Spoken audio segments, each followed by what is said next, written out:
Militer Israel atau IDF telah meledakkan gedung parlemen Palestina di Gaza pada Rabu 15 November 2023.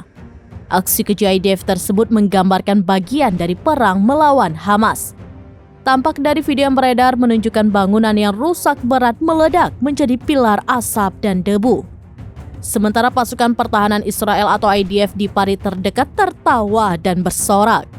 Juru bicara Perdana Menteri Benjamin Netanyahu, Ophir Gendelman, mengunggah video pemboman berdurasi 1 menit di X. Gendelman menulis, "Hari ini pasukan darat kami meledakkan markas Dewan Legislatif Hamas di jalur Gaza sebagai bagian dari penghancuran penindasan rezim Hamas." Gedung Dewan Legislatif Palestina atau PLC terletak di Jalan Omar Al-Mukhtar di pusat kota Gaza. Pada Senin, tentara Brigade Golani IDF berpose di dalam dengan bendera Israel setelah menaklukkan daerah tersebut menurut outlet berita Israel I24 News. Israel melancarkan perang skala penuh melawan Hamas bulan lalu.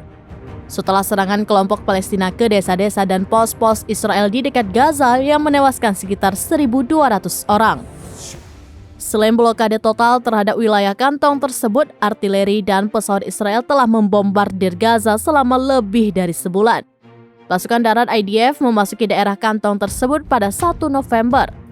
Menurut Kementerian Kesehatan Palestina di Ramallah, lebih dari 1.200 orang telah tewas di Gaza sejak pecahnya permusuhan dan 2.700 lainnya dilaporkan hilang. Sekitar 2/3 dari korban adalah perempuan dan anak-anak.